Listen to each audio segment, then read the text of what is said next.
Listen to 360 Info. I'm your host, Antonio. What you do for yourself depends on what you think of yourself. And what you think of yourself depends on what you know of yourself. And what you know of yourself depends on what you've been told of yourself. Yes, we just coming out of Black History Month, and I hope it's been a good month for you. It seems like as the years go on and on, we tend to lose a little bit of our folks, but we need to jumpstart this thing. We need to keep this thing going because the times that we're in right now is very, very, very important.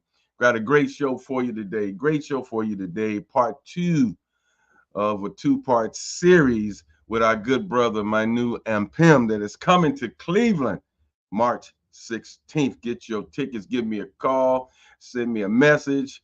However, send it by bird or whatever to get your tickets and let me know that you want to partake in this great lecture that is coming up. It's going to be at Dr. Whitaker School at 2450 Prospect, 2 o'clock. And also you get a chance to sample some of our West African cuisine. Ubuntu Catering. It's a new catering company that I'm gonna put out here in the local area here to give you guys a chance to experience West African food, because a lot of us call ourselves African Americans, but we haven't even tasted the food or even know how to prepare the food. So let's get grounded in our culture and know ourselves.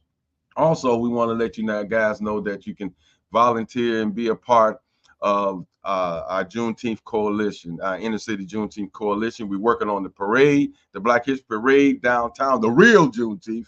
And we ain't talking about the folks who just got on the bandwagon a little late and they want to do Juneteenth programs, downtown. But we talking about folks who's been stakeholders in the community for a long time, and we collaborating, and we're going to put on that Black History Parade at the end of the month, June 29th. So again, contact me if you're interested in being involved, being a part of it, participating, donating, getting your organization or group into our souvenir book, all of that. 216-323-6155. In the remote studio, we got our co-host, Brother Vince. What's going on? Well, got to let you know about something that will be happening at Larchmere Arts on the 15th of March. A good friend of mine, Eris Vinaya Edie, is going to present How I Got Over. It is an exhibition of art. I'm sure you're going to enjoy it. It will begin at 6 p.m. on the 15th of March. So just a couple of weeks from now, we're going to open up the doors of Larchmere Arts and we're going to kick off the season. So we're really excited about that. Also, I just want to send out a reminder to those of you who have not applied for the Transformative Art Fund yet. You will have until March 30th to get your applications in. So you'll need to go to Transformative Arts Fund at cleveland.gov. So you can go to clevelandohio.gov. Just go to Google, put in Transformative Art Fund. It will direct you to the webpage. You can get all the information that you need about the Transformative Art Fund. You're going to be eligible to receive grants ranging from $250,000 to $500,000. I just want to make sure that we don't sleep on this, folks. Do what you got to do. Put your proposal together, submit it, and let's see where things go. With that, I just want to open things up. We have a great guest for you all today. He was here a couple of weeks ago, and I guess Brother Antonio decided he was so nice we had to do it twice. So we have Professor Manu Ampim. He's going to be here on the 16th of March. So Antonio is going to give you all the details about that so you can plug in and find out who this brother is. He is steeped in history. And as a matter of fact, we got questions for you, Brother Manu, before we even start the show. Somebody asked me something, and I'm going to drop that on you as soon as we have an opportunity to do that. So without any further ado, I'm not going to belabor you with a long introduction. We'll just say that he has been at some of the most prestigious institutions of higher learning that you could be at, including Oxford. He's teaching in California right now, and he's going to be going to Kemet very soon. You'll want to take advantage of that. We're going to give you all the details on that before the show ends, I promise you. So with that, we present to you Professor Manu Ampim. Good morning, brothers. Glad to be back with you. Yeah, absolutely. Now you know you had to come back. You just couldn't leave us hanging like that, man. You know, all that information that you was dropping like that. You know, um, I'm reflecting, you know, and I get to thinking, about our conversation, and a lot of times questions, come up about our history, and we kind of discussed this whole thing about were the Egyptians black, and seemed like the system has went way out their way to try to lighten those folks up as much as possible. And when on the last conversation, you talked about you witnessing some of the locals there, the local Arabs actually defacing and carving out some of the reliefs, and and it's just disturbing when we really think about that, because it takes me back to Brother Azwa Kwesi. About 15, 20 years ago, I seen one of his document films, and it actually physically showed the Arabs chipping away the hieroglyphs off the temple walls, my brother.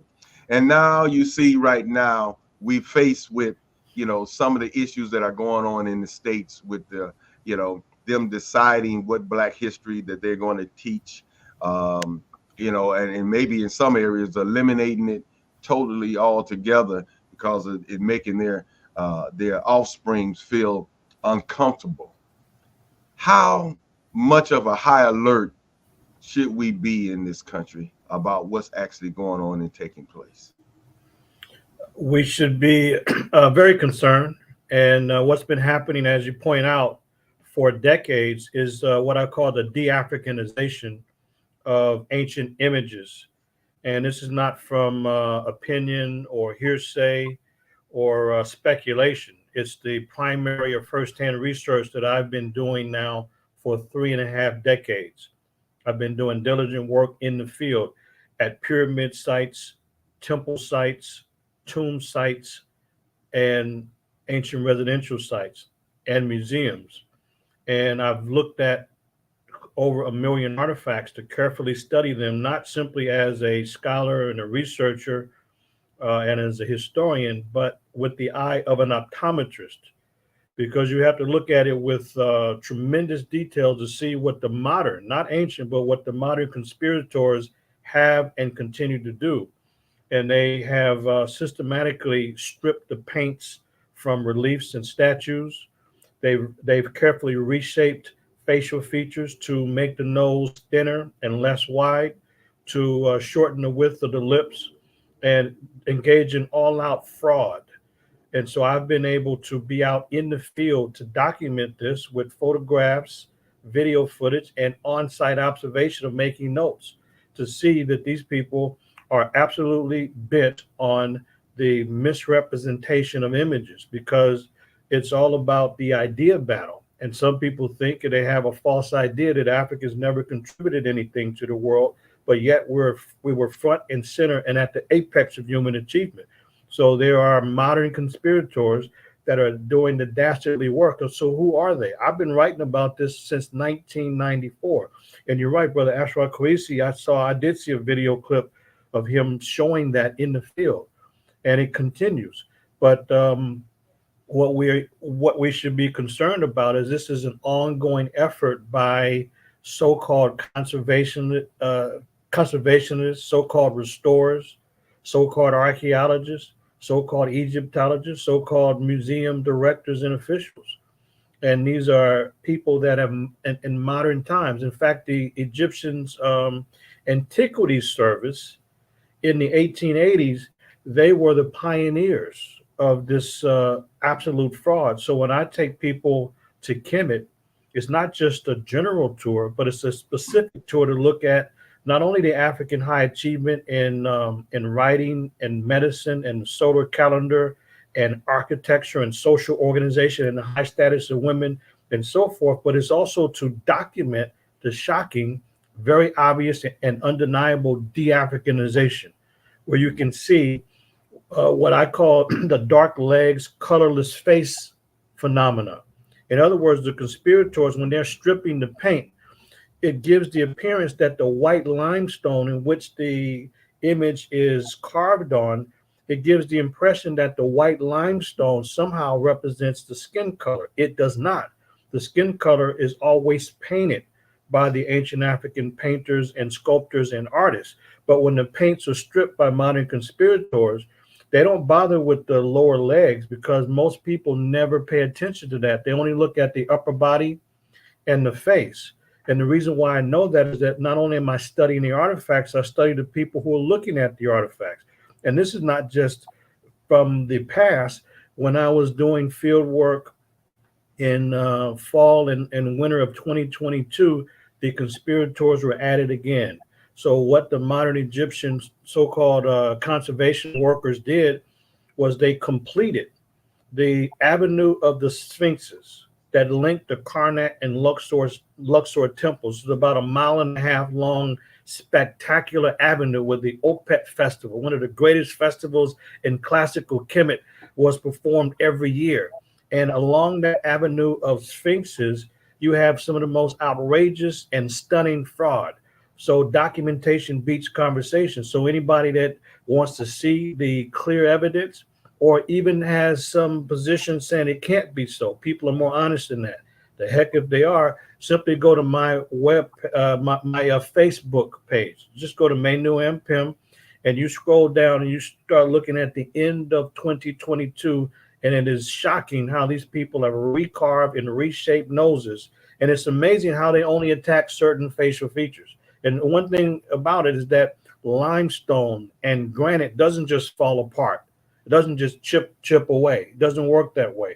But what people have done is taken their chisels, taken their tools, and then take their white Portland cement and water.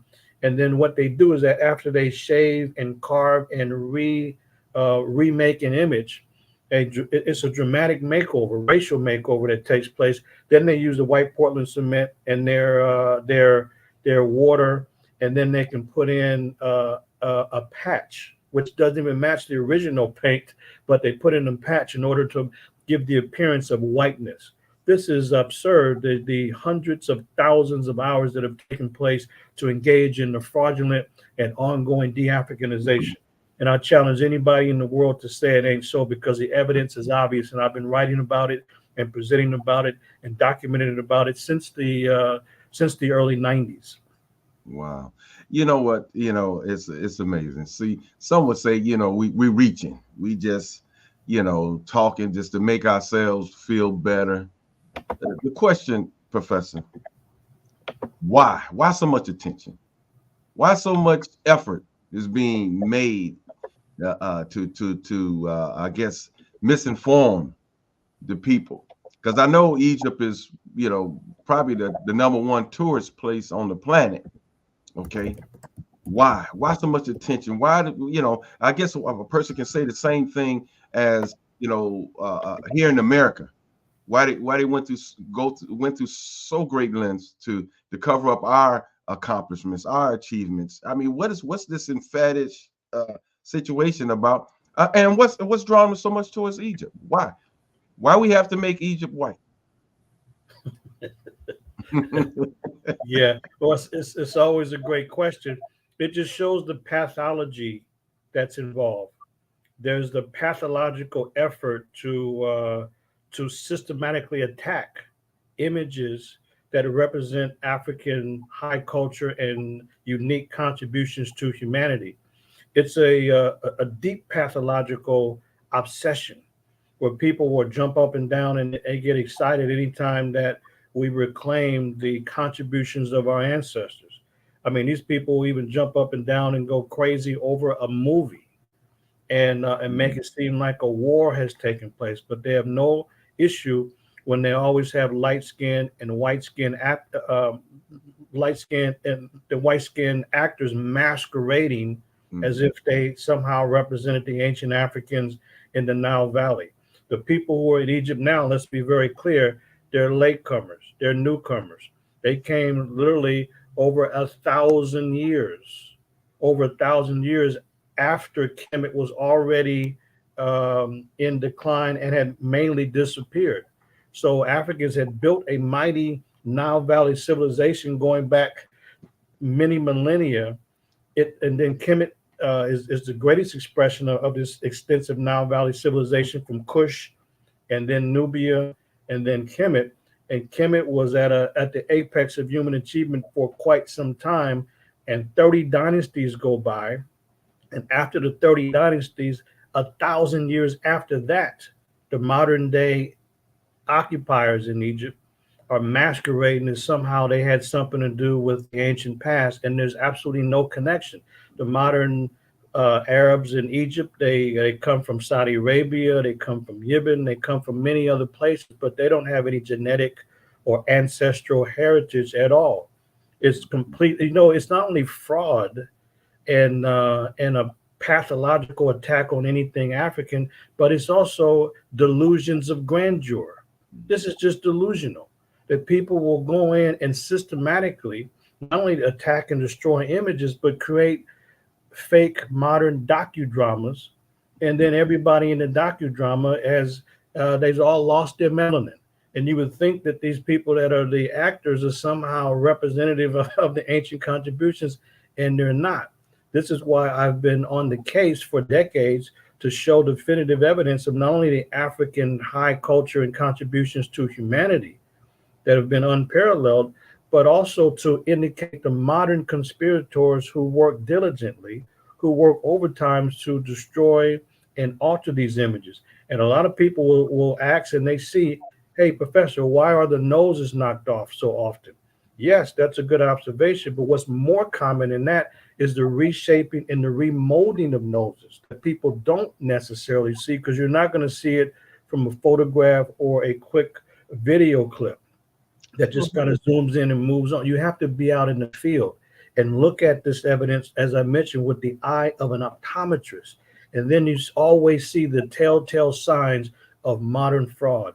It is pathological. And I've confronted people in the field. In fact, it was so blatant in 2022, I had never seen this before. At the Ramses III temple, the regular visitors and visitors became spectators. They were looking at people literally banging away at the wall. And usually people walk by, they don't pay it any attention, because it never occurs that a criminal, because it is a criminal act of defacement, that a criminal would literally be banging out images and destroying inscriptions in broad daylight in front of the public.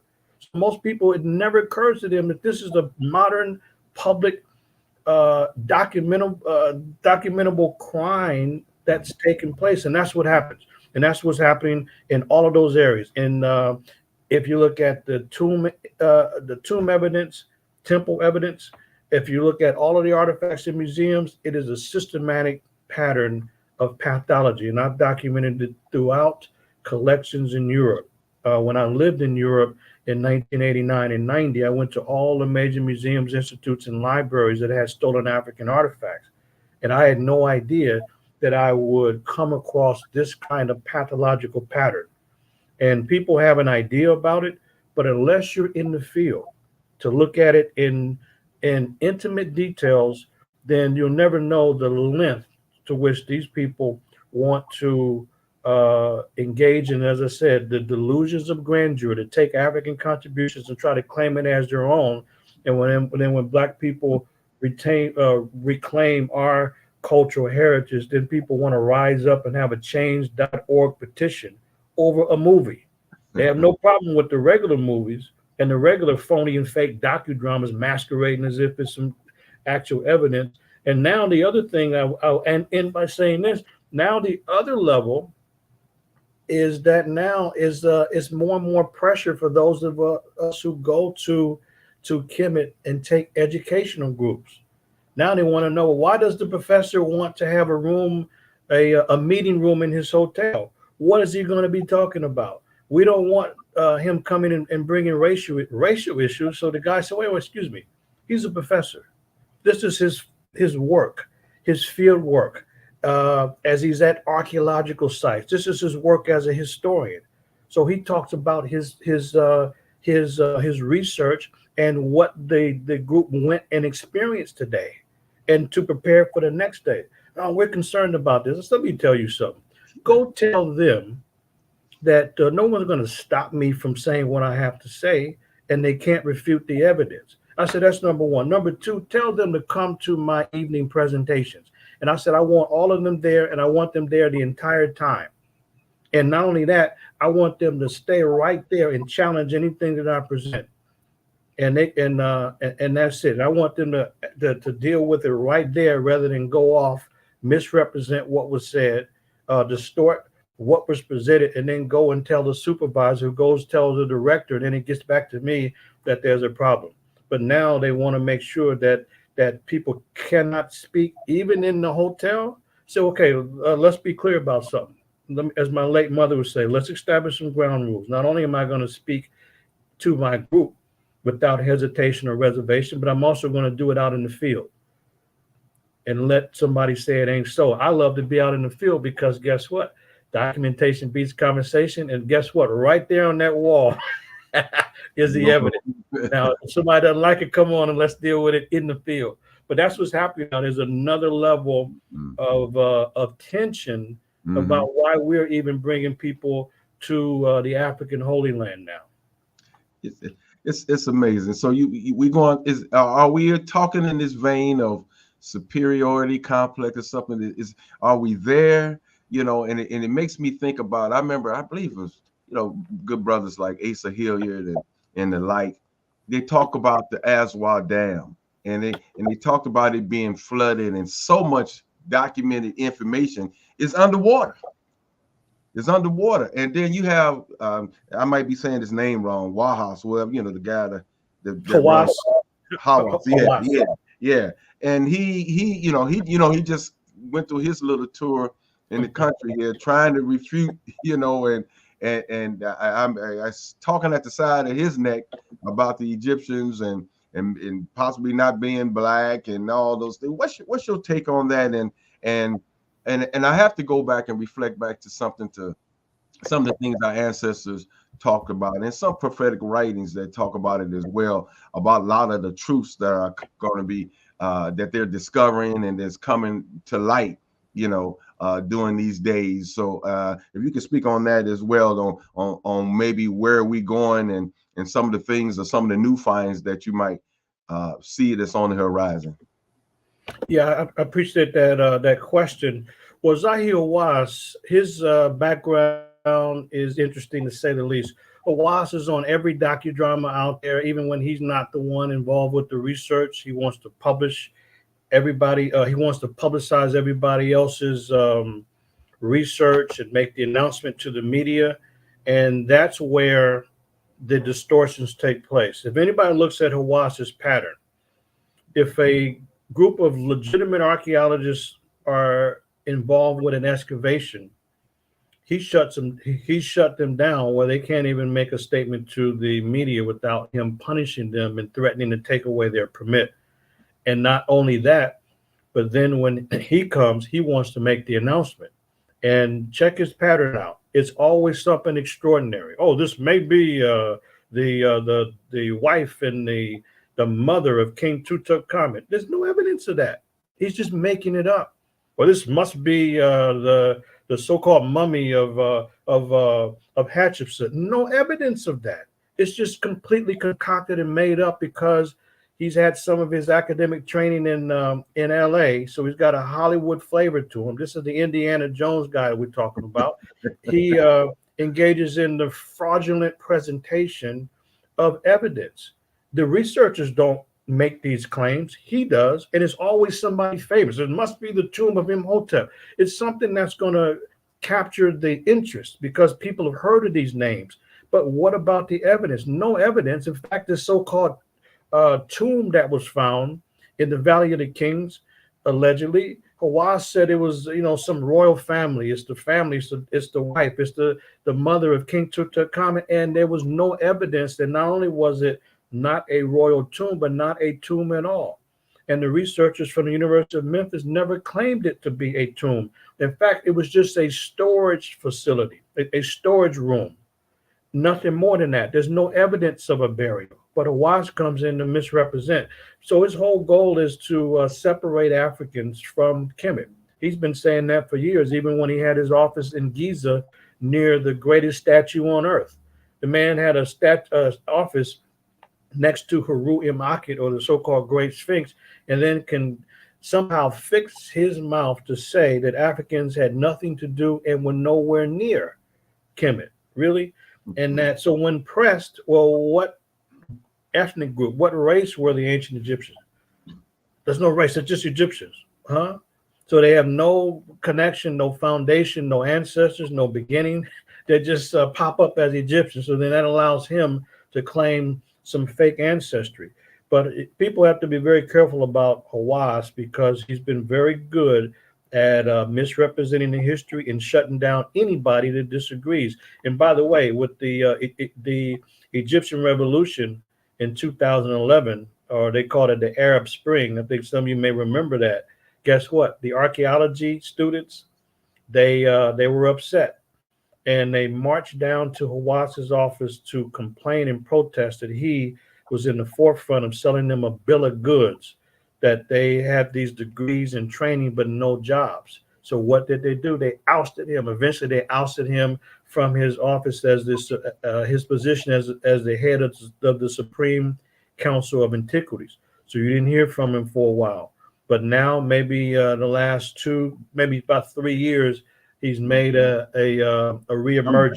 Yeah. He's had a reemergence, and now he's misrepresenting at another level now. And if somebody, if they go to my website, advancingtheresearch.org, I have some of these essays on Hawass fraudulently misrepresenting the history. And we mention him simply because of his global influence, because this man has single-handedly stepped outside the Supreme Council of Antiquities and himself determined whether or not somebody would get a permit, and then to pull a permit if they don't follow his dictates.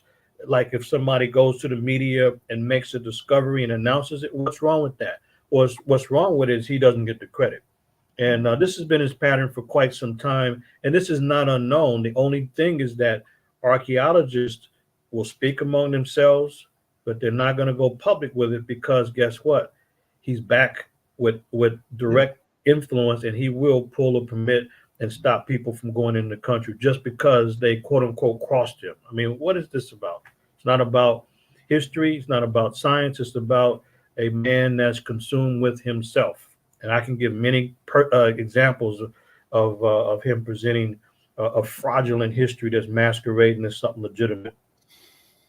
Yeah, this it's sad and it's urgent, and that's kind of like what I wanted to give out, to our listeners and the people, for them to understand how urgent this is and how important this is, because we still have folks going around circle about the importance of history, or at least our history, as a concern. And it seems like there's been a overt and a covert effort that's been going on for decades, to shield this information.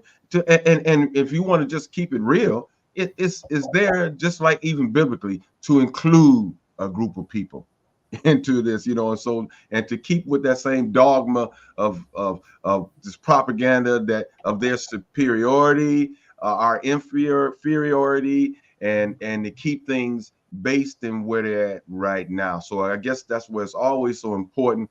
I know you talked about it, you saying something about your students and taking certain photos to document that history, and which is going to be important. And it's going to be important right here in America as well. But one thing I just want to touch on too about as Black folks tend to look back at history and look back at Africa, and we tend to get lost in the sauce, or people get to talking about, I don't know where I'm from, I don't know what tribe that I'm from, or they talk a lot about all the languages that you see and have in Africa, and the different traditions and different versions of spirituality and things like that. And so they like, well, hey, they tend to throw their hands up, and maybe our Christian brothers and sisters look at that and see they all over the place. They really didn't know God, and they had this and they worship that and they did this, that, and other. The point I'm making is that when you see a book like Brother Shakanta Job that talks about the cultural unity of the continent, and understanding and knowing that there's a common thread before, they like sliced and diced Africa the way they did. Could you speak on it being most of the countries being relative, and there's some conscious way of thinking? You might have a different tradition, different language or what have you, but they're kind of rooted in the same type of theory and theoretical consciousness and understanding of the planet and universe. Yeah, and I just want to say I see all of you in the chat. So Hotep and what's up? Yeah, we have a lot of work to do. Yeah, we have a lot of work to do because there's a lot of fraudulent work or presentations that are being done. So our work is really to re-embrace African culture and tradition, and to do it well, and to be able to tell our story, because there's others that are very, very aggressive at misrepresenting history, and they use all kind of platforms in terms of doing that, including social media. I don't promote Wikipedia because there's problems with it. Anybody can post on Wikipedia, anybody can edit on Wikipedia, and there's no consistent standards.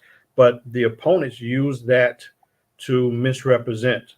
So we have to really look at even and really have a strategic plan to make sure that we get certain information out there, and not allow this unimpeded assault on the history. But for us, you're looking at the history has to be a foundation for us to move forward, because Africans they've worked out problems that we're dealing with today.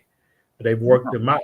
And so we Yes. can look at the traditions and the cultures, and we can look at what allowed Africans to be great and use those principles and practices in order to move forward.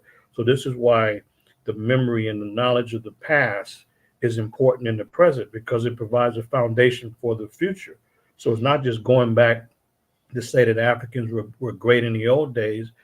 Yeah, but what does that do for us? What it does for us, it gives us the framework and foundation. And we have opponents that they live their entire life to undermine what's real, to undermine anything that would show the proper history and the proper order of where things were in antiquity. We got a lot of work to do. So we have to hold each other accountable, and also be consistently consistent over a consistent period of time. Nobody has to ask me, "Hey, professor, are you still doing your work?" That's not a proper question. The question is, what are you working on? It's not a matter if you're still doing something or not. No, this is not my occupation. This is my vocation. It's what I do in life.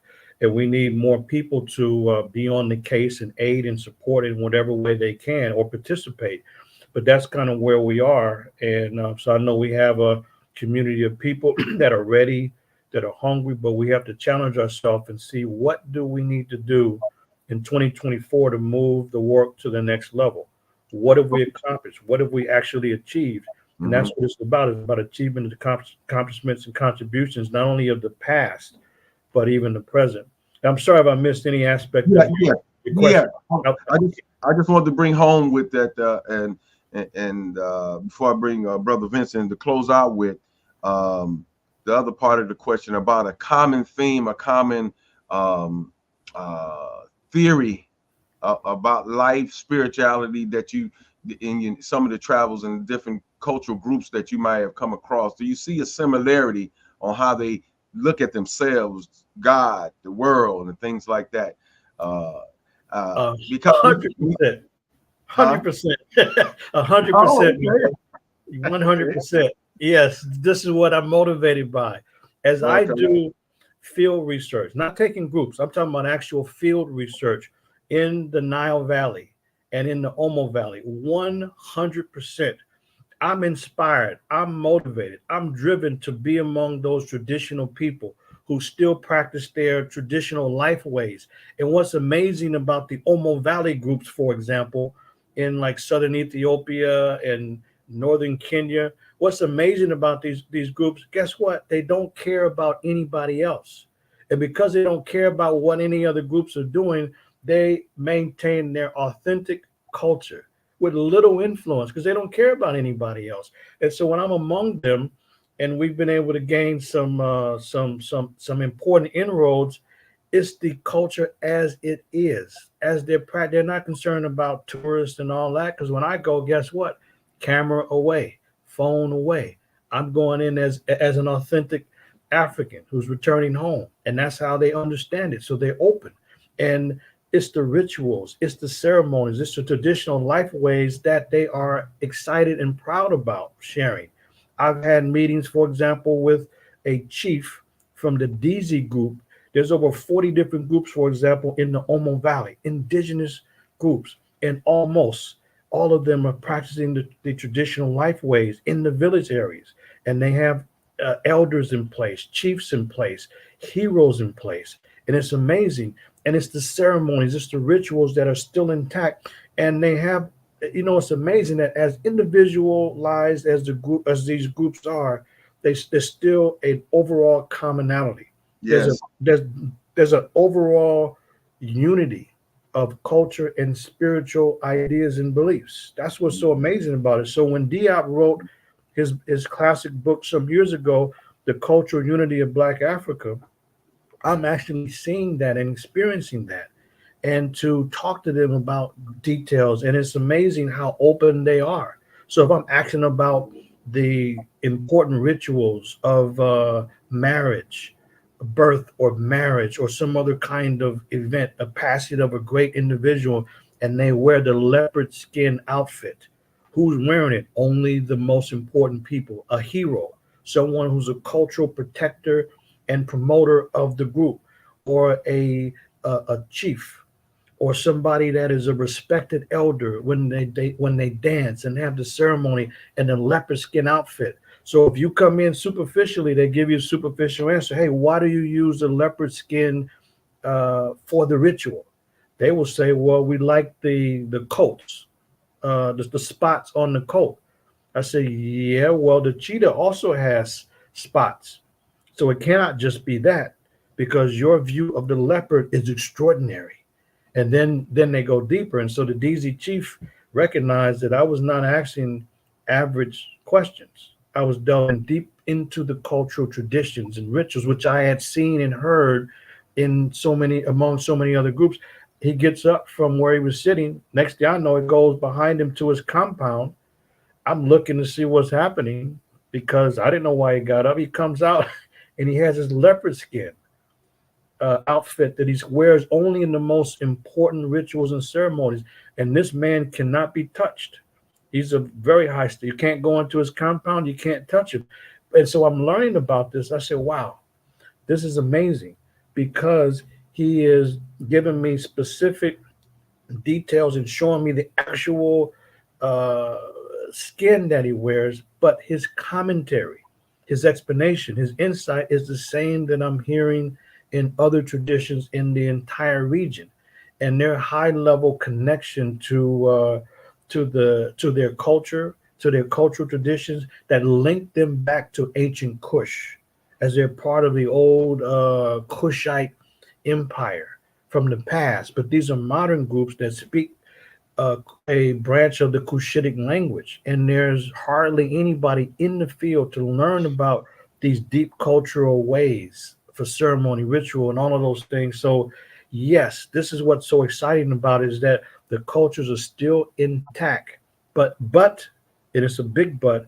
Things are definitely changing. My colleague, for example, among the Morsi, I had him meet with my group that I took to Ethiopia last summer, and I know the situation. So I just asked him directly, and I asked him, "What is your view about the future of the Morsi?"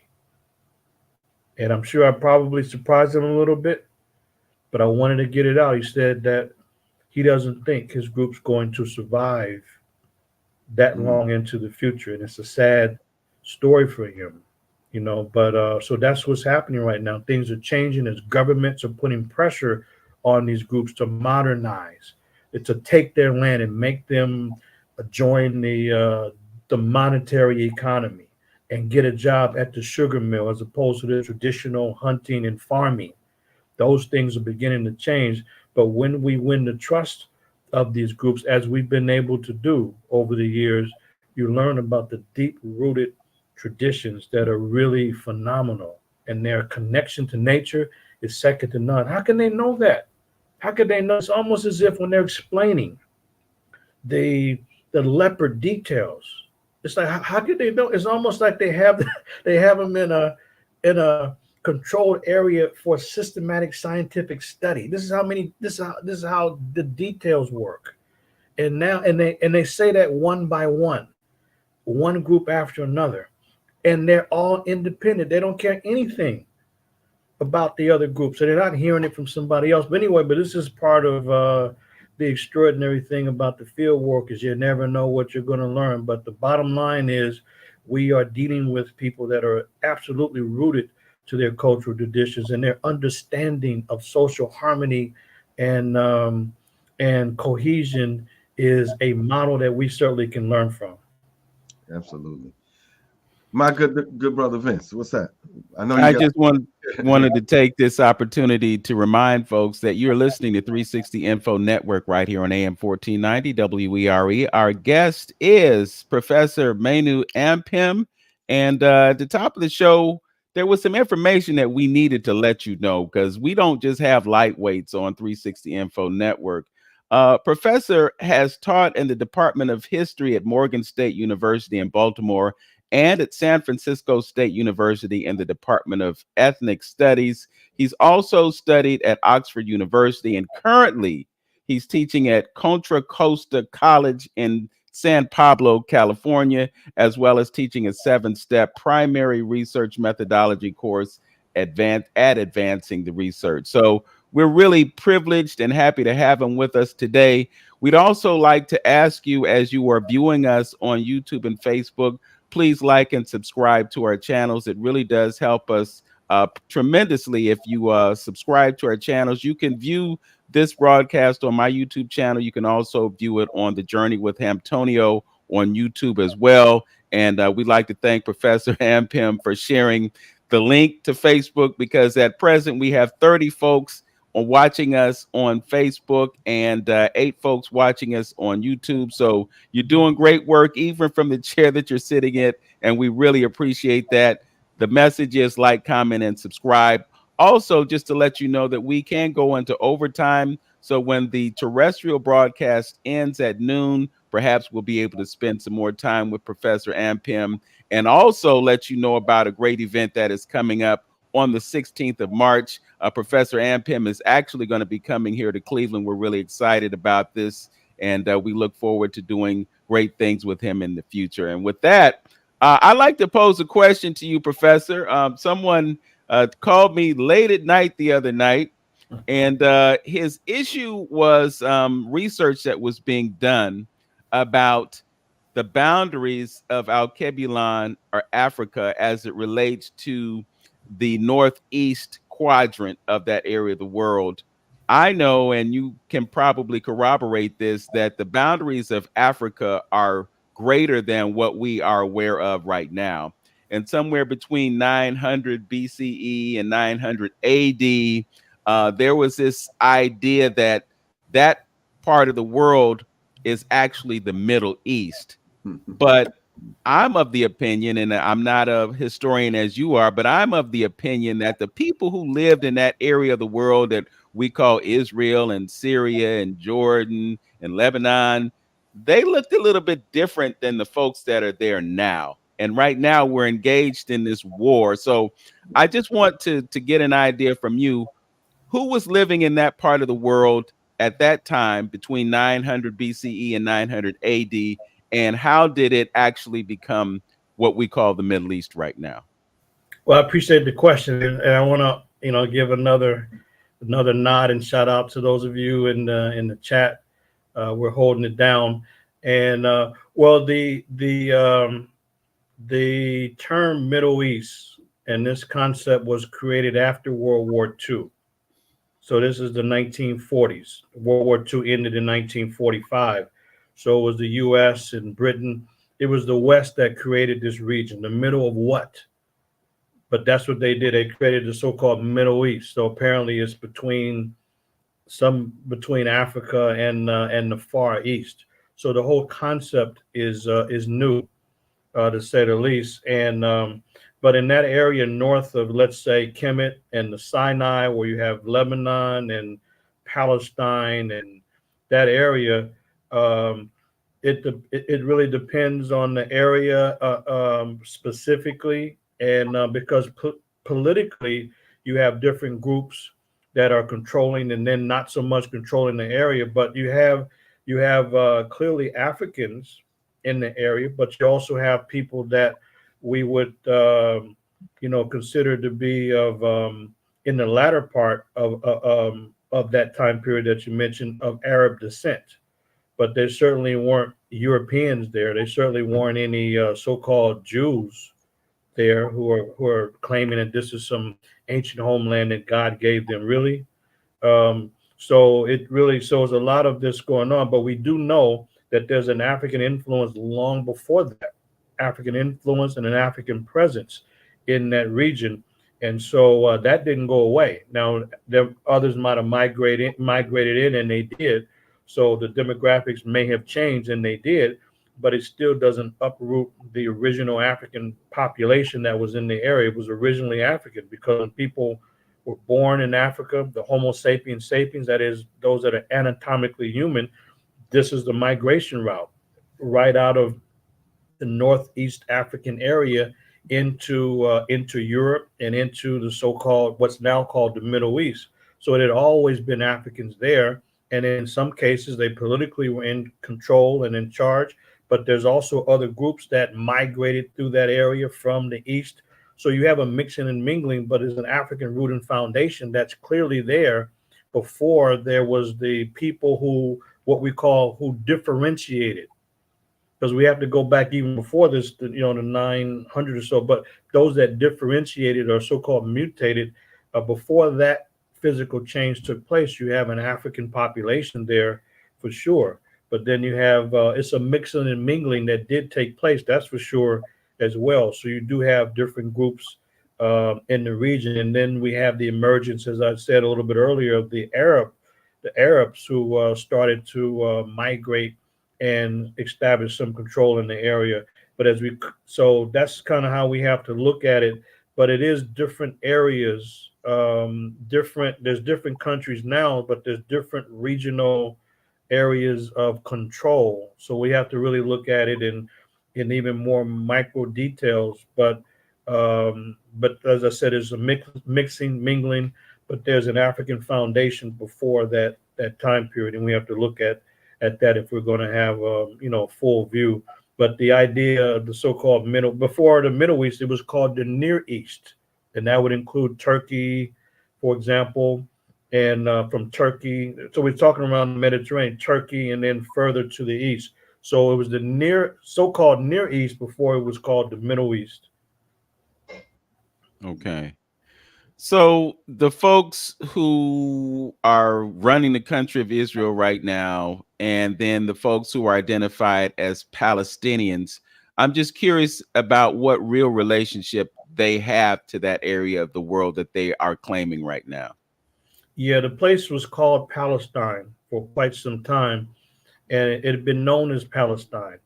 And so if we look at the time period, let's say in the late 1800s, is Palestinians were there. There were some people who practiced the Jewish faith. And by the way, Jews is not some race. That's crazy. That's like saying somebody is from Puerto Rico and somehow Puerto Rican is a race. No, just like American is not a race. It's a geographical location where people reside, and they may have citizenship. So people misunderstand that Puerto Rico is a location, it's a country, it's not a race. American is not a race. There's different ethnic groups and different racial groups in America. And so there's many different ethnic and racial groups that practice Judaism or Christianity or Islam. It's not a racial category, but that's what's been peddled to the world. But the bottom line is that in the late 1800s, there were Palestinians, and the majority in that area of Palestine were Palestinians. There was a much smaller number of people practicing Judaism, including those of European descent practicing Judaism, and a small number of people who would have been Christians in the area. It wasn't a huge conflict until it was in the 1890s a effort to carve up the entire area with a Zionist plan.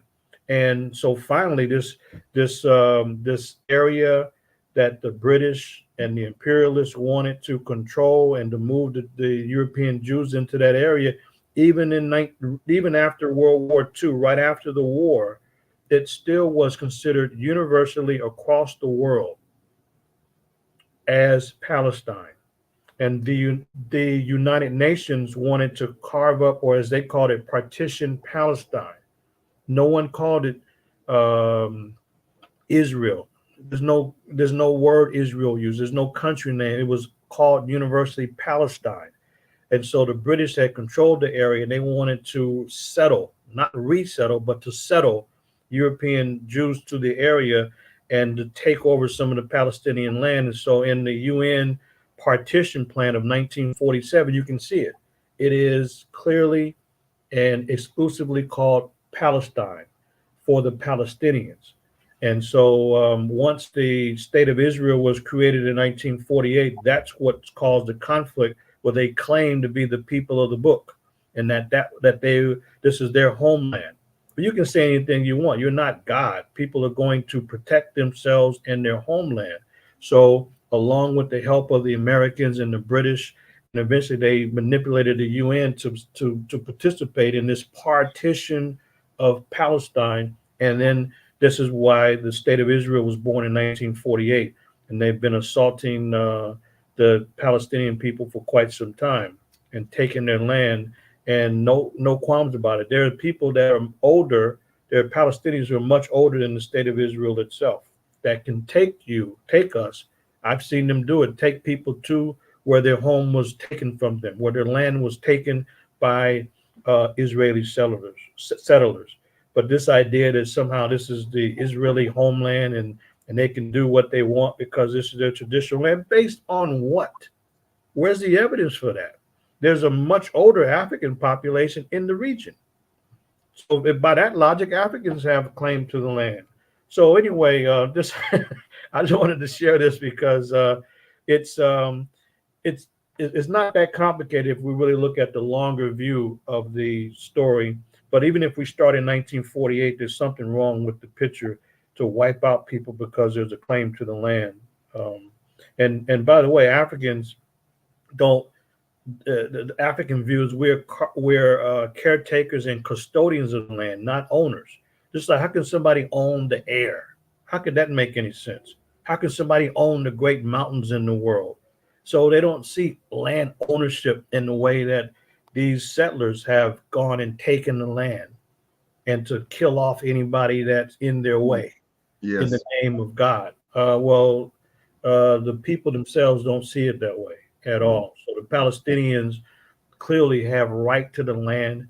They were the landowners in the world, saw it and called it Palestine. That's the reality.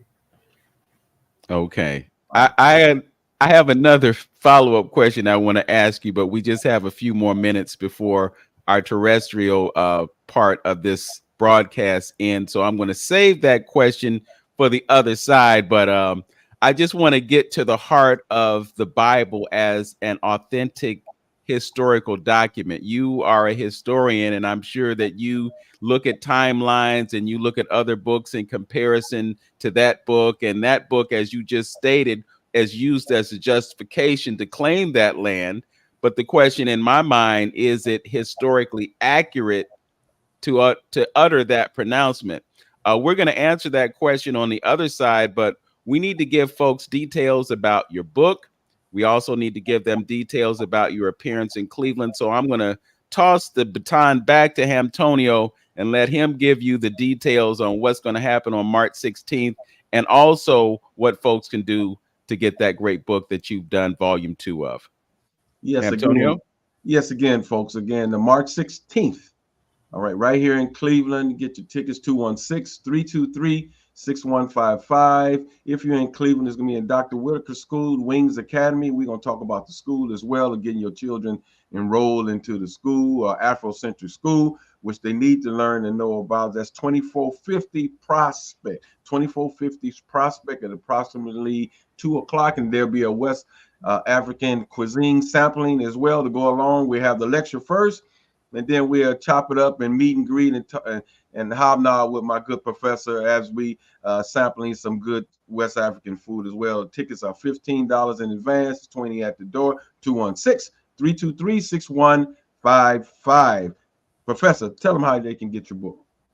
Yeah, you can get my book, A History of African Civilizations, and it's available. Persons can go exactly to advancingtheresearch.org, advancingtheresearch.org, and order a copy of A History of African Civilizations. It's the second revised edition, and it's $29. And what it is, it's a book for the public and the community, but it also is for those people who are teachers, because there's some lesson plans for anybody that wants to use it as a teaching tool as well. So it's a history of African civilizations, and it's a small part of what I teach at Contra Costa College. I actually teach a course on African civilizations, and so this is some of what I teach in the 16-week course, a history of African civilizations. And it's, some of the primary research that I've been doing in the field now for more than 30 years. So, do order a copy and share it with others. So that's what it's about. It's about one who learns, teaches. And I've been out in the field learning for quite some time. All right. So with that, just want to bring things home right now, because we are about to start our exclusive broadcast to Facebook and YouTube.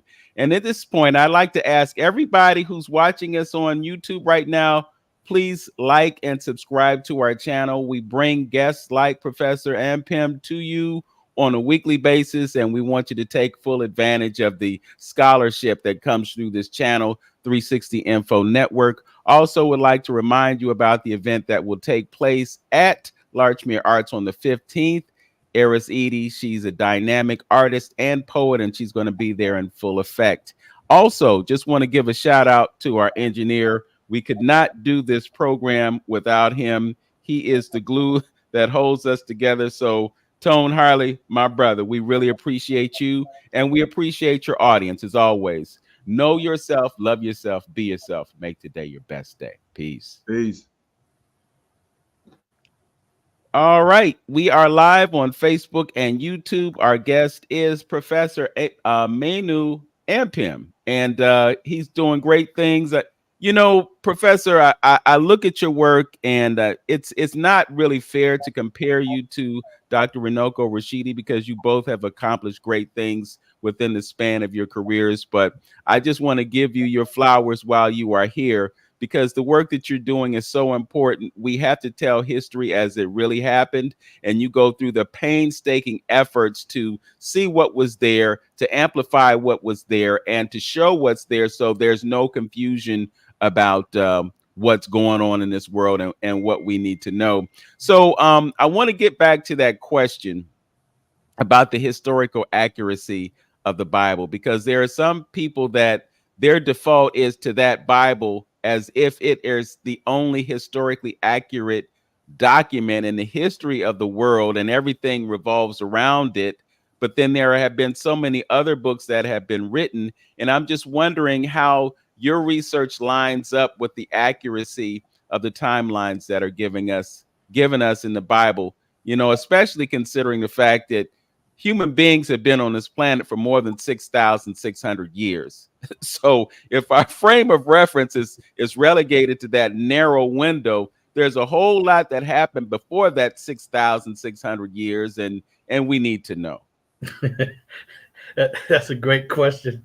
And again, shout out to those of you in the chat. I see you. I've been knowing many of you for quite some time, so I appreciate the support. That's a great question, because as a researcher, we have to assess the credibility of the source. rather than just reading and figuring that that's automatically correct. So we have people that use the Bible and they're not critically thinking. First of all, the Bible has been edited and for many centuries. There's been editors, there's been changes, there's the lost books of the Bible. They weren't lost, they were just taken out. I have all of that material. There's the Apocrypha, hidden material. There's people that were burned at the stake because they included some scrolls that other people didn't like. So we have to know that and be aware of all of the editing that is taking place in order to promote and push a certain perspective. And like the books of empathy are very important about Jesus's early life. And he wasn't looked at the way he's looked at today. But if we look at the Bible as a source, then we have to think critically about it. So if you just look at, I was telling, I think Miss Mina came up in one of the classes that I teach at African Civilizations. We were looking at human origins and how do we know about ancient Kush, the earliest and oldest of the classical African civilizations. And there's 4 categories of information on ancient Kush. It's not only the records from Kemet, it's the archaeological records, it's the Greek and Roman writers and their record, but also the Bible is a very good source on ancient Kush. It's the first civilization that's mentioned. So if we look at Noah, of Noah's Ark, and there's a great flood, and Noah put 2 of every kind of animal, male and female, on the ark. That could not have taken place. How are you going to get, you really think you're going to get giraffes and elephants and tigers and lions eternal enemy, the hyenas and the buffalo and the wildebeest and all of this and and an ark? No, this is not practical. And those are some big animals too. So no matter how big the ark was, that didn't take place. So we have to look at, well, what's the metaphor here? And so that's one thing. The other thing that's very interesting, though, if we're looking at the biblical record, is that we take a look at it, and there are researchers that have taken biblical stories and then they go to the archaeological, to the location to do archaeological research to see if it's correct or not. So there's like one publication is called Biblical Archaeology. And many times they take the story as is written and then go to the area where the event's supposedly taking place in order to make an assessment. Is this correct or not? Is it likely or not? So there's biblical archaeology, and there's also another publication. Their whole focus is to look at the credibility of the biblical information. But when we look at all of this, so we just look at it as one of many sources. And sometimes the Bible gives very good information, is correct. Other times it doesn't make any historical sense. So if Jesus was hung on the cross was from the 6th to the 9th hour and there's darkness all over the world. Well, first of all, if that took place, then you have some of the greatest recording civilizations on record. The people in Kemet, they documented everything. Like, for example, if you take a look at the records and evidence from classical Kemet, so-called Egypt, they were so keen on documenting everything, including all of the phenomena. They have exquisite details on phenomena. This is why they created the first solar calendar in the world. And they had a ritual calendar based on star systems, all of that. And you see the small models when they are in the bakery or brewery, you might have in the model, you might have 2 workers, and then there's 3 or 4 scribes taking notes of all of the details. This is how careful they documented things. They didn't talk about darkness from the 6th to the 9th hour. And even the Mayans, who documented things in great details, they didn't talk about darkness from the 6th to the 9th hour. So instead of there darkness all over the world, what's more likely, it was probably a local cloud or something like that. So we just have to be reasonable and not just take it all literally. But sometimes it is useful. But like, for example, if Noah had 3 sons, Ham, Shem, and Japheth. Ham is said by the biblical theologians to be the progenitor, the ancestor of all people of African descent, Ham. And he has 4 sons. Sorry, ladies, they just left out all of the women. So Noah has the 3 sons, and then Ham, his sons are Cush. Cush is first, that's the oldest. And then they say Mizraim, or that's Egypt. And then they refer to Punt. The N is not always there, so it reads as Put. And then Canaan. That these are black nations. Nations come from the African ancestor of Ham. And if we go by the biblical record, and it makes sense. So Ham representing all people of African descent, basically, and then the same father, Noah. Then he also has Japhet that's supposed to represent all of those of European descent, and then Shem. Shem is the mixed groups, like Arabs, for example. It's hard for one father, one daddy, to have three different sons of racial. Let's say he had different wives or something, but it's strange, how this takes place. So because of all the different versions, we have to go back and figure out, well, when was this book edited or added or changed to try to make sense of the story. But as it comes to us, we certainly can get something from the biblical record, but it cannot be the only source of assessment. It is one of many sources that the critical person has to look at. As an investigator, we look at all evidence and not just take one and dismiss all of the other evidence. So I say it has some value, but we shouldn't go overboard with the biblical scripture.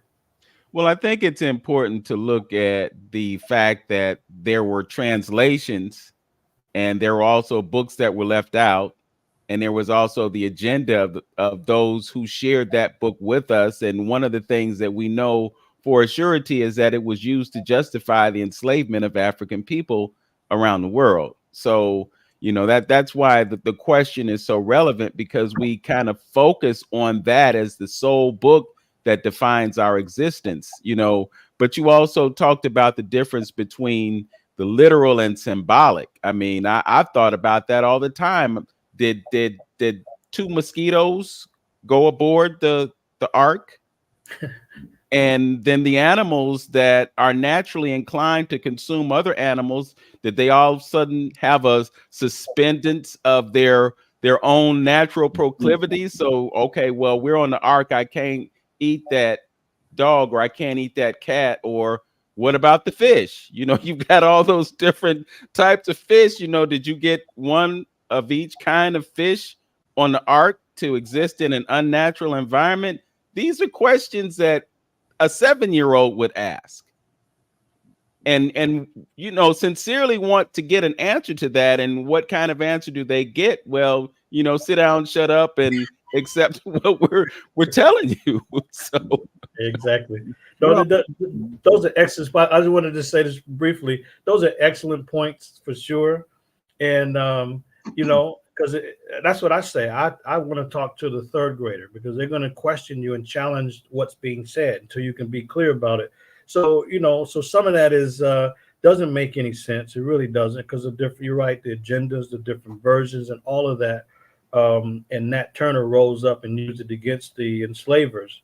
He was Prophet Nat for a reason. He flipped the script on the opponent and went out and organized resistance to the slave system when they were using it to enslave Black folks. But we can look at the books of Acts 7:22. In the book of Acts 7:22 says that Moses, the lawgiver, Moses was learned in all the wisdom of the Egyptians. Yes. Mm-hmm. And if that's so, if he came down from Mount Sinai with the 10 Commandments, he had to go up there with them because they were already in existence. Yes. And he took 10. Those are good 10, but he only took 10 out of 42. And in my class, 10 out of 42, around 25% is an F.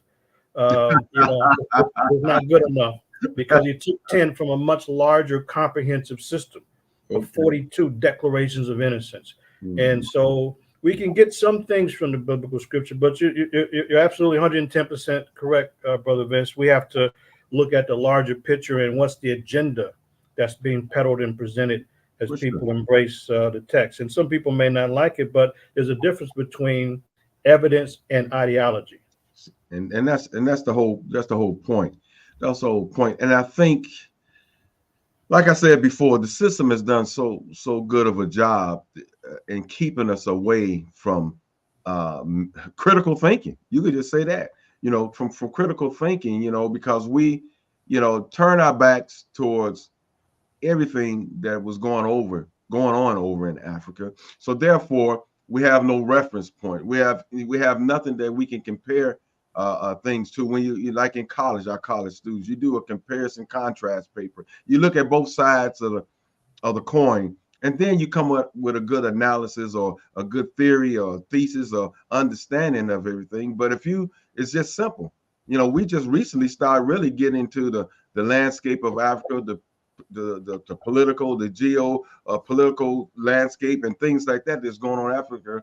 But we can contribute a lot of our theologians and local pastors to severing that relationship and having us turn a blind eye to what's going on over in Africa. So I'm simply saying is that if we were historical students of what was going on in Africa, we'll be able to easily follow the breadcrumbs and have some logic and put logic together and say, well, doggone. Well, I mean, here's these 42 negative confessions, and here's these 10 commandments that this man saying that came off the mountain and given to us. And you see the resurrection story, the whole birth story, and going into the underworld, all these things that is biblically in the Bible that was there thousands or so years. A person would be able to put those two together and make some good sense of it, and saying somebody plagiarized, somebody lied, and things like that. And I always said linguistics was the key to uncovering a lot of these mysteries that was going on. Follow the language. The language will tell you exactly, okay, who was these people? What was their interpretation of what was going on? And then you could come to draw some type of conclusions. And you got to have historical data to go along with a lot of these stories or mythological stories. Does the historical data go along with the information? And more often than not, Black folks take the information and run with it and not do any research. And that's why we applaud what you're doing and guys like you, brother Ampim. Well, I appreciate it. Well, in my book, A History of African Civilization, I don't just dive into the evidence and information. I provide the foundation. So the whole section, the first section, is about research methods and the importance and power of primary or first-hand research. So as a researcher, I'm not necessarily concerned with what you know, but how do you know? It raises the question of methods or how.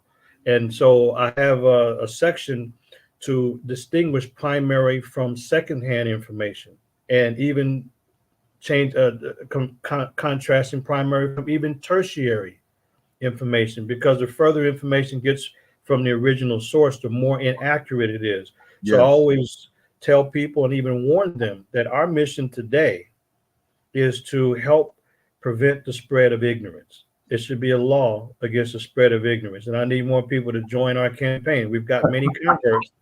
It should be a black law against the spread of ignorance. And not only that, in addition to this, is that I've been on the campaign for a while to stop the spread of information viruses. We know about the coronavirus, we know about computer viruses, but we're not too clear that information viruses have gone viral. And we need to stop it right now and stop the spread of the misinformation. And so people just state anything. And not only well-meaning people who do that, but there's also propagandists who've been working for quite some time to mislead, misdirect, and misinform. So we have to be very, very careful about that. So my book gives some tools that people should always be aware of so that they can be armed as they read and digest and review material, not just take on something just because they agree with it. That's not the right approach. When I'm in a bookstore, I approach things very differently than 99% of the other people. Most people will buy a book because they agree with the title, or they might be familiar with the author. For me, that's not really the standard. I might be attracted because of the title, or maybe attracted to take a look at it because of the author, but I don't buy it for that reason, because guess what? I look at the back of the book to get an idea of what's inside the book. So I do a training on primary research methods and Africana studies. I mean, the primary research can be applied to any field, but I do training how primary research, how it relates to Africana studies. And one of the things that I point out to people is that there's some ideas out there that are not correct. I remember I heard for years and years that you cannot judge a book by its cover. Of course you can judge a book by its cover. Who said that you can't? You know, as a scholar, that's my work, to be able to scan a huge amount of material, and you can judge a book by its cover. Number one, every book has a title, so that gives you an idea what it's about. Also, every book has an author. If you know a little bit about the author or find out about the author, that can give you some idea what it's about. When you turn the book on the back, you can tell if it's professional or not, because the professional book's going to have a barcode. It's going to have the name of the publisher, and the name of the publisher is going to give you an idea of what the perspective is. For example, Black Classic Press and Brother Paul Coates are going to have a different perspective on the things that he's publishing versus Eisenbrand's press. That's going to be pro-Israel, for example.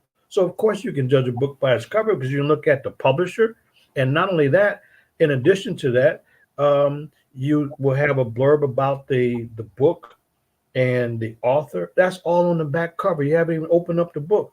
So when I look on the back, and if I see that the person's done some original work, some primary or first-hand research to reach the conclusion, then I'm inclined to maybe purchase the book.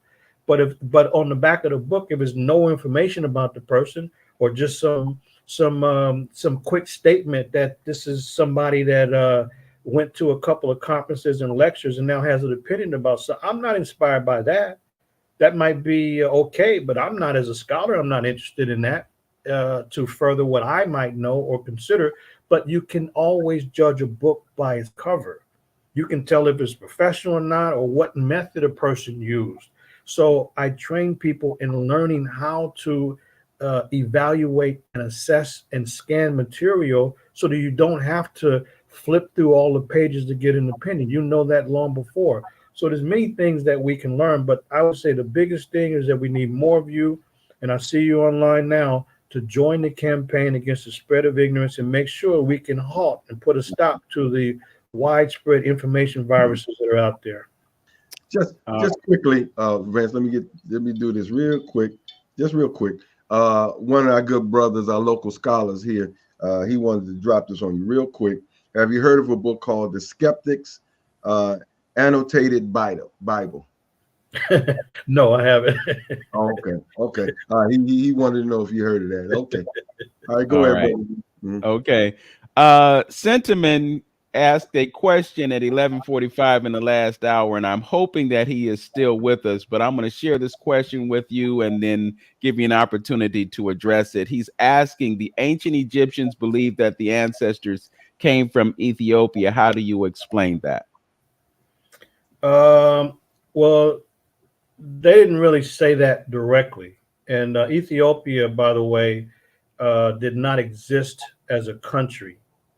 The name didn't even exist. The name was Kush, and Kush was a vast empire. I have a whole section on Kush, because I coined the term Kushology, which is a study of ancient Kush and the modern legacy of groups that are part of the ancient Kushite Empire. So they didn't say that directly, but you are correct, Brother Santos. This is my old classmate from Morgan State University in the 80s. Good to see you, brother. He's in South Africa. But they certainly had an orientation towards the South.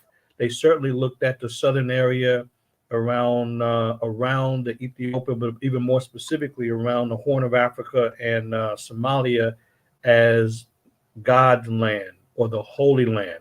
They certainly saw that, they prioritized that. And there's no question that they had a southern orientation, and that they came from and originated from the South. So the entire region to the south of ancient Egypt, or Kemet, is one united cultural complex, is one united ecological complex. So you see the flora and fauna and the cultural traditions around the flora and fauna that clearly indicates that this is one large cultural region where there's so much overlapping ideas and practices. There's an underlying unity, and there's no question. Like somebody asked me the other day, the connection between the kingdom of Tasseti, which was in Nubia.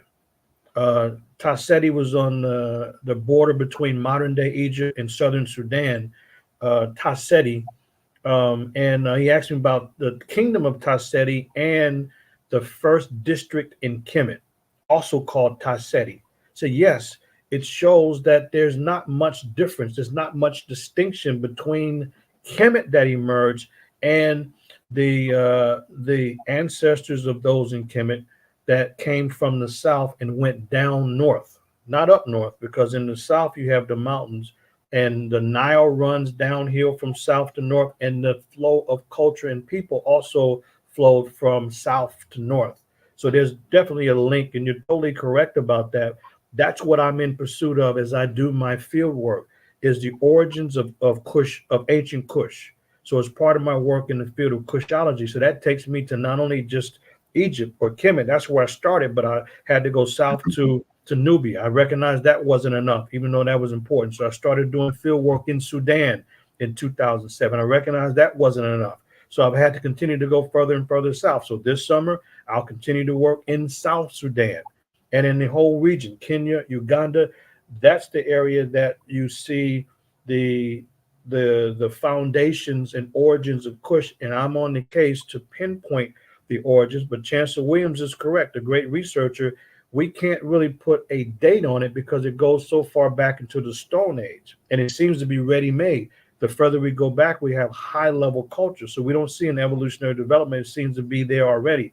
So that clearly, my brother, is part of the foundation of what later became Kemet, and we can see that. But they themselves did not mention Ethiopia because that name didn't exist. The current country didn't exist. They just called the region Kush. What does Kush mean? The answer is we don't know. There's no explanation of the meaning of it, but we know that these were Africans further to the south. And lastly, as I mentioned before, this whole area, people are speaking a Cushitic language. And in South Sudan, the people are excited. They're inspired by it because they have Kush Airlines and there's a Kush Bank.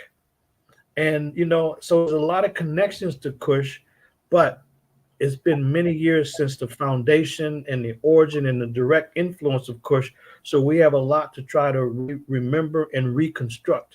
And that's why working with my colleagues in South Sudan, we're getting to the bottom of not only ancient, but also modern Kush. But in general, you're right. There was a southern origin, but we want to be very specific and accurate as we share those origins. You brought up Chancellor Williams, and I'm privy to a group of young African American scholars who reflect on his work. And one of the things that they have talked about in their conversations is how there was a difference between perhaps those who were in Kemet and those who were in Kush, with reference to their willingness to allow outsiders to come in and be a part of what they were doing. It seems as though those who were in what we're calling Kush right now were really more about maintaining the integrity of their blackness, whereas maybe some who were in Kemet were willing to allow others. And we saw what happened when the Greeks came in and gangstered the civilization. So I just a question about that. And I also want to ask you about a controversy surrounding the defacing of the Haramaket, the nose being blown off, and who was responsible for that and who may not have been responsible for that. But first, let's talk about, you know, the Kushites saying, hey, we pro-black, we're going to stay pro-black. And perhaps those in Kemet saying, well, you know, we'll let folks in, and then miscegenation occurs and civilizations get appropriated. Wow, this is a deep question, and deeper than what people may know, actually, because when I read The Destruction of Black Civilization and it was written in the early 70s, around 71, and I started to use it as a tool and a guide back in 84, 85, 86, 87, and use it as a tool to do my pioneering field work, pioneering research work in Europe. I used Chancellor Williams' book as a guide. And one thing he said that really goes almost unnoticed is that he had mentioned a group, as he talks about the formation of ancient Kemet, you know, over 5,000 years ago. He mentions warfare, and that Africans went to war against the non-Africans. So he calls them Asiatics. And that goes unnoticed because people just say, well, Kemet was founded. You have the first dynasty, and then they will skip to the Greek period and when Europeans were there. But as I looked at Chancellor Williams's thesis in the destruction of Black civilization, and I had to prioritize his insight because he did field research in 26 countries and among 105 different language groups. He's a primary researcher. So I use this to see to the what extent is he accurate. And I was stunned that in one statement he makes after another, he's absolutely correct. So before the first dynasty is organized, guess what, folks? There are white folks. There's Europeans in Kemet battling, and they're in the north, and they have a fortified city. So those of you who know about this, I would say to you, go to the Narma palette, Narma, Narmer. Go to the Narma palette and take a very close look at not only the front side where Narma has on his crown from the south, but the back side where you have three registers and you have Narma, the largest figure, and he has his crown on in the north. And you show him beheading foreigners. You see him betrayed as a bull. I mean, what could be a better image for a ruler, a king, than a bull? So he's the bull that's knocking down fortified walls. And take a close look. If you can get a good image of it, I have it in my book, A History of African Civilizations. Take a close look at the people and their appearance, how they look. This is clearly a more European type. Look at the nose structure. This is not African. Take a nose structure, the nose structure on that backside, and compare it to the officials of Narma, how they look, and look at the front side and all of the people. And these are two different racial groups. So I saw the Narma palette when I was in Cairo, but I also looked even more carefully. Now, there's something that you should know. There's different artifacts. Let me give you one that you can probably find online, or if you're in London listening, or in Paris, you can go and check it out. But there's something called there's an artifact called the Hunter's Palette. Hunters. There's two pieces, and the Hunter's Palette shows a wild group. I mean, they're wild, they're tattooed, and they look as wild as they come, and they're hunting. So they're called the Hunter's Palette. So when I saw this in the British Museum, I asked one of the Egyptologists, what is their view about the people on the Hunter's Palette? He said that their view is that they just eventually just became a part of the population in Kemet or Egypt. And I thought that was very interesting, but clearly these people have enough, their appearance is completely different. So what we have is a group of people that had fortified cities. They caused conflict. They were not a part of the rulership structure because you can see the cultural lifeways, but even more directly, look at the images of the Africoid founders and rulers of Kemet. But the Hunter's Palette is one of many artifacts that clearly indicate that these wild types were there before the first dynasty. They didn't contribute because you don't see those images being portrayed in the rulership, the royal family, or any of the images, high officials, but you see them there. So for some reason, as you said, brother, you're totally correct. For some reason, the Africans in Kemet allowed them to be permanent foreigners. There are letters. Last thing I'll say, there's letters, for example, from a fort called Simna. In the Simna area, there's military dispatches from one fort to the next to indicate that they were moving this foreign population to that location where the other fort is for trade. Why they were allowing them to trade, why they allowed them to stay as permanent foreigners who are always depicted as separate from the indigenous people in Kemet. And this is something that's not commonly known. But they were always shown differently. They were always shown outside, but they never totally distinguished these people. They could have, but they didn't. And those people are there. So we're talking thousands of years before the foreigners called the Greeks came around, and they're permanent foreigners all the way through, always shown as foreigners and always shown in postures of humiliation, in postures of being subjected. So I will, in my book, Modern Fraud, I will share the total story on this. I don't make all of my arguments on social media because people will steal and rip me off and claim that they came up with it. So I've shared some of this along the way, but that will be a more comprehensive presentation in my book, Modern Fraud, as I also expose these great forgeries in the Cairo Museum. But this permit foreigner group, people really should pay attention to it because they're always there. You just have to know that, and then you look for it in the artifact, and it's there. But you know what? If somebody's looking at hundreds of artifacts in one gallery and another hundred over here, it's hard to look at all of that. That's why I slow things down when I'm leading tours and show people specific images and items that are historically important, but they're not large. So you don't necessarily see the average person knowing anything about it or not even glancing at it. So anyway, that's a long response to your excellent point. Okay. And then the other question was about the Haramaket, known to most as the Sphinx. Who do you think was responsible for defacing that great monument? Okay, well let's address that. I'm glad you addressed it. When I'm leading groups in the field, we address it. So I know when I was an undergraduate at Morgan State University, I heard multiple scholars, lecturers say that it was Napoleon that blew the nose off the Sphinx, and no such thing. So when Napoleon got there in 1799, the nose and the beard were already missing. And so, for example, if you look at the drawings of Frederick Nordin, he draws in 1755.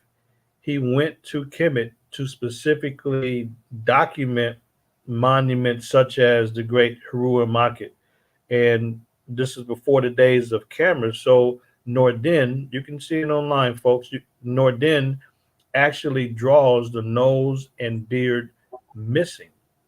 And it's not only that source, but there's a number of sources that indicate that the nose and beard were missing. And this is probably, some think that it was some Muslim cleric that may go back to around the 8th century, or if I recall correctly, around the 8th century, 7th century, that may have went in and attacked those features of Harua Market. But it certainly had nothing to do with Napoleon. This is misinformation. By the way, it wasn't blown off anyway. That would have been a heck of a cannon shot. It was not blown off. This was chiseled off. And if anybody looks at not just drawings, which are very important, but photographs, it seems like every 20 years or so, the enclosure area where the great monument is, it just fills up with sand, with small rocks and sand, because it's kind of in an enclosure that's been carved out. And this mighty monument, which is 66 feet high, 240 feet long, made out of one single block of limestone, it gets filled up. And you see photographs and drawings where literally the sand is up to the neck of this huge statue. And you see ridiculous people standing on, the shoulders or on the ears. You see it. You see that. So it's very easy for them to have climbed up the statue. And it's far more likely, far more reasonable that they carved the nose off because of disrespect, as opposed to a fantastic cannon shot. But we know that it had nothing to do with Napoleon, because these pieces were already missing half a century before he got there. So are you saying that the reason that it was knocked off was because of disrespect and not necessarily because of what they're doing right now in terms of trying to redefine history, or say that these people weren't black? Maybe it was not about ethnicity, but it was perhaps religiously motivated. I think the latter is correct. It's religiously motivated and just foul and destructive. And by the way, that's not odd, because we have some fanatics today that if they had their way, they would blow up pyramids and other monuments, and they've called for their followers to do that. So when the Arab Spring or the revolution took place in 2011, this was the great concern, that these clerics, these madmen, these extremists, That's what they wanted to do, go and attack and destroy monuments. And some were damaged and looted, but they wanted to take it to a level of blowing all of it up. So it's not odd or unusual for people who think that way to go after artifacts, which they have done. But that's probably and more likely. This is what the evidence leads us to what happened to Harun Maka. And by the way, we know that the nose and beard didn't fall off. We know that. So it was clearly deliberately done. Yeah. It's very, very interesting. When you speak on things, that's why, again, history is so important. Professor, you speak on, and I kind of want to bring it around a little bit to us and what's going on right now. And, and I always, I'm glad you brought up, and I go back to some of the questions that our people might want to know: why we need this information, why is it important? You spoke on something that you call Cushology, and dealing with spirituality and rites of passages and things like that. And I think, when I have to take a look at us as people, and something Dr. Amos Wilson called this reactionary culture that we have found ourselves engraved in, something, based on how the system has treated us. We come with a hodgepodge of things, a little bit of this, a little bit of that, to make it work for us. You know what I mean? At this point, based on how we've been treated and psychologically, demonified from where we're at right now.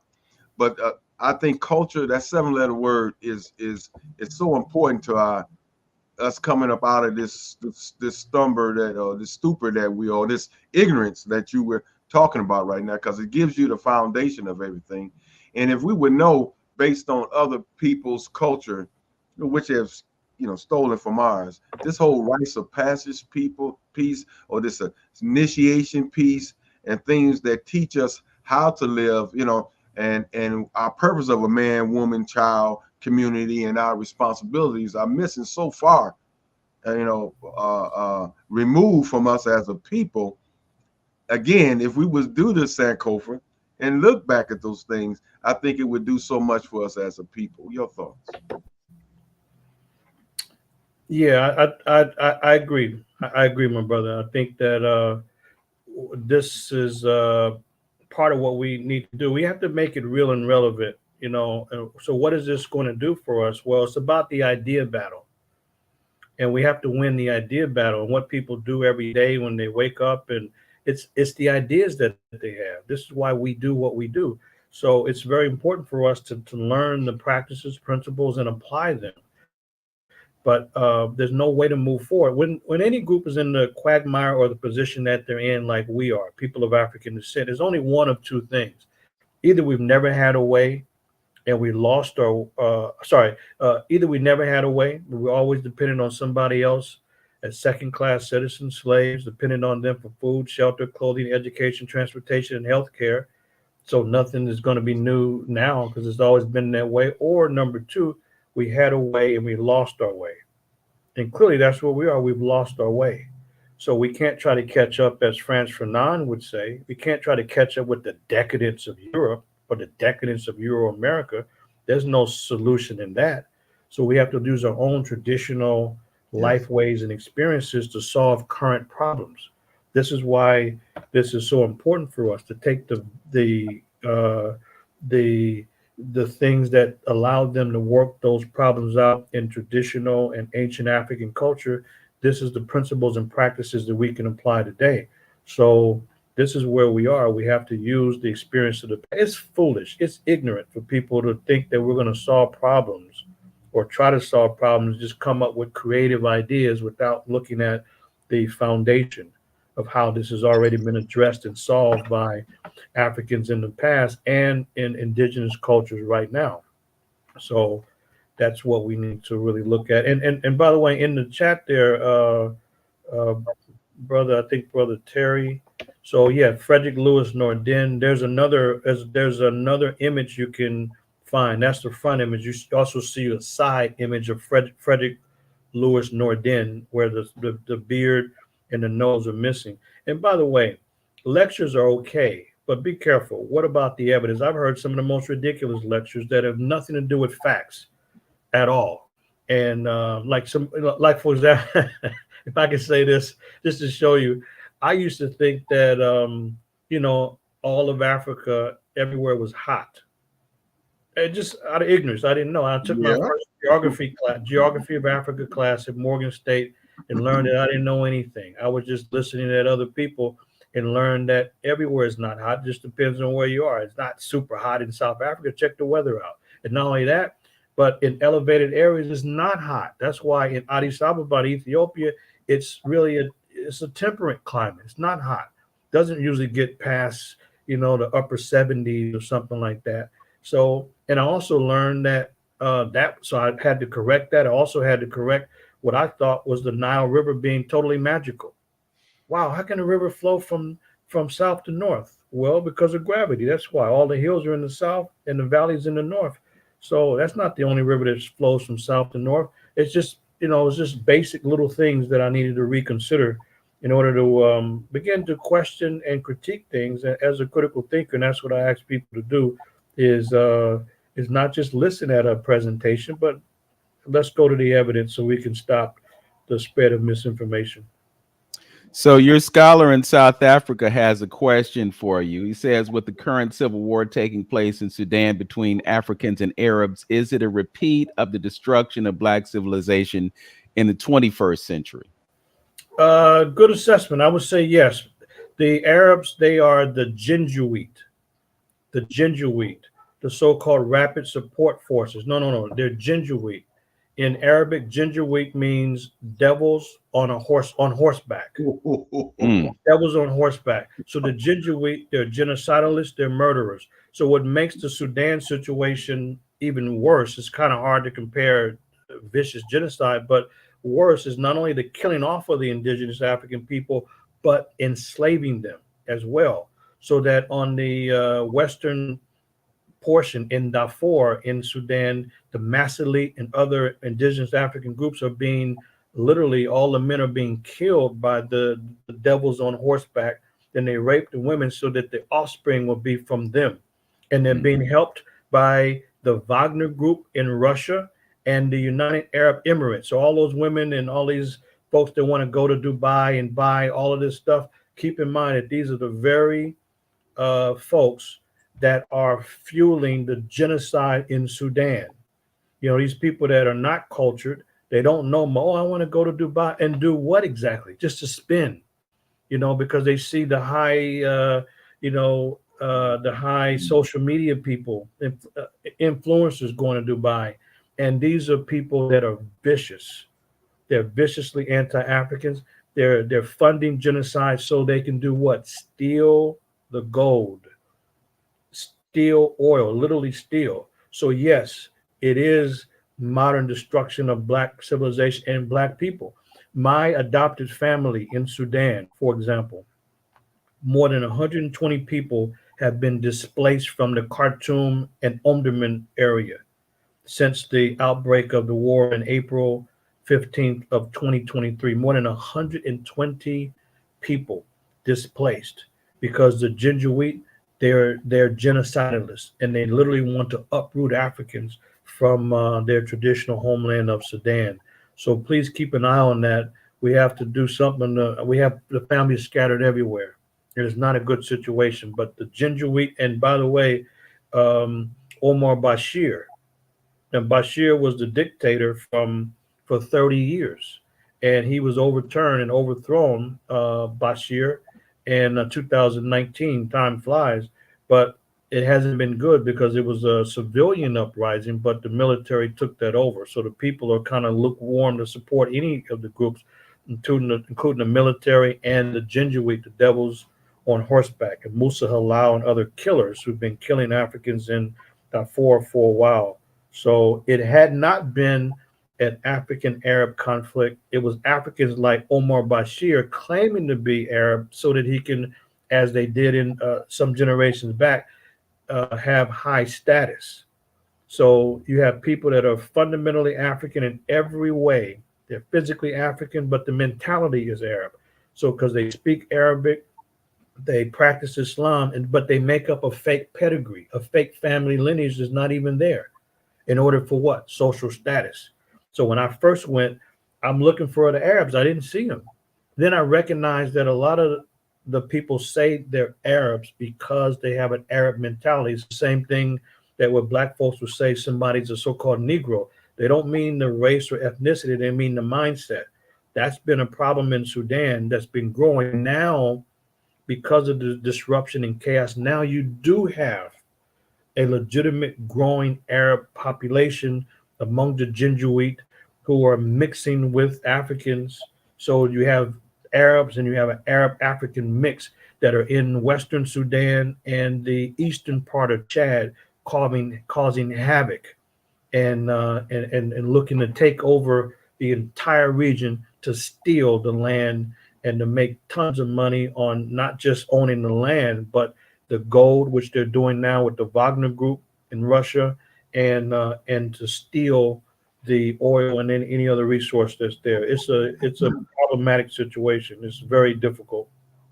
Okay. We have this question from Joe Bailey. I just want to make sure that folks who have chimed in the chat get their questions answered. He's asking, please explain the timeline of when the people from the north moved south into Sumerian lands in North Africa in the time period of Narmer and before. I think I missed that. The Sumerians. I'm sorry, brother Chris. Can you reread that? It says, explain the timeline of when the people from the north moved south into Sumerian lands and North Africa in the time of Narmer and before. Well, when we see the records, when we first start seeing the records, about 3,500 BCE, before Kemet is organized, there's different artwork, there's artifacts, there's different images, there's documents. So before Kemet is organized, if we go by the traditional timeline, which I'm not convinced that is accurate, but if we go by the timeline that Kemet was established around 31 or 3200 BCE, which is speculation. But before that happens, at least at 3,500 or so BC, we see these foreigners that were there. We don't necessarily see them migrating in, but they're there. These people are already there. Africans from the south engage in warfare to subdue these people, but they don't, as I mentioned earlier, don't extinguish all of them, and they don't seem to kick them all out because they're permanent foreigners, but they're there. We don't see migrations, but people have tried to make it that Sumer somehow, the Sumerians and their culture came before Kemet. There's no evidence of that. This was resolved in 1974, where there's no evidence that they were having any influence. There's no linguistic evidence. There's no pottery evidence. There's no cultural evidence, because when we see the basic foundation of Kemet, everything is indigenously African. For example, the greatest law, the single greatest law, is the law of Ma'at. In Ma'at, this great law, divine law, which means truth, justice, righteousness, harmony, balance. But the greatest of all laws that governs behavior is the Ma'at, and the fundamental symbol is the ostrich feather. And the ostrich is fundamentally an African bird. We don't see some bird or some other kind of image being brought in. It's already there. The ostrich is fundamentally an African bird. So as at the root and foundation of the culture and the greatest of all laws, why would they choose an African bird? Because it's African people that had been interacting with this special bird for countless generations. So we don't see this Sumerian influx. We just see that there are foreigners that are there, and they do cause havoc during the so-called intermediate periods. They do cause confusion and chaos and engage in conflict during these intermediate periods that happen over some periods of time. But we don't see the large-scale invasion, clearly the large-scale invasion, until we have the Hyksos that come in around 15th or 16th dynasty. So the Hyksos eventually come in, but the greatest group of foreigners that came in and finally overran the area would be the Assyrians, because the Hyksos were defeated and expelled. It would be the Assyrians in the 8th century before the Common Era. And the Assyrians are from current day Iraq. So you have the Assyrians, followed by the Persians.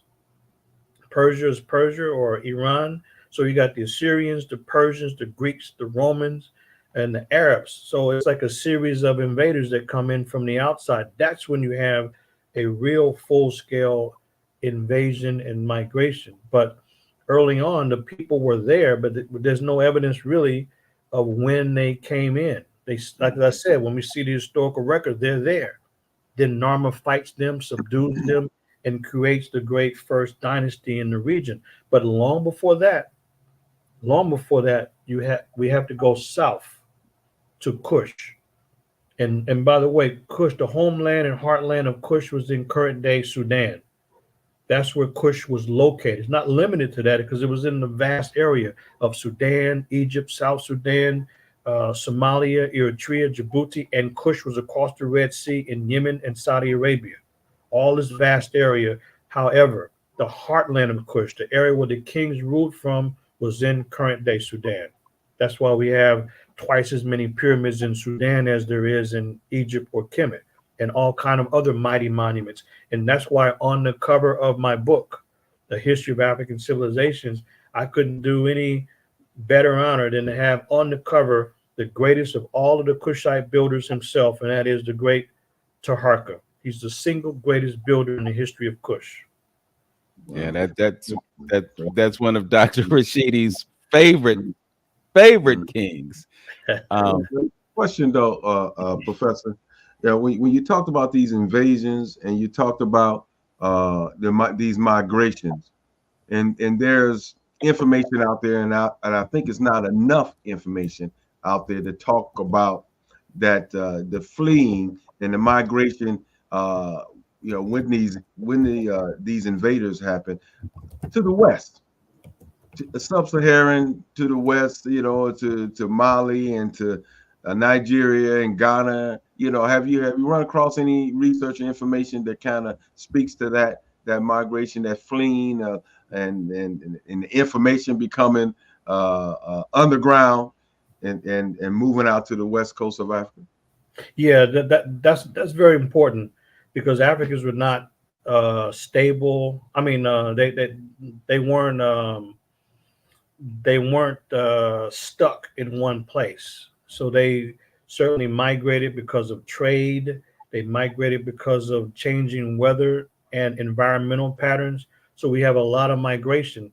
And even the Sahara was a wet pluvial environment before it became a desert. And Africans migrated to the Nile Valley from the Sahara and to the east, and they also migrated to the west. But there's been a lot of research on the connection between the Nile Valley, Kemet, for example, and West African culture, tradition, even the names. Mm-hmm, and right.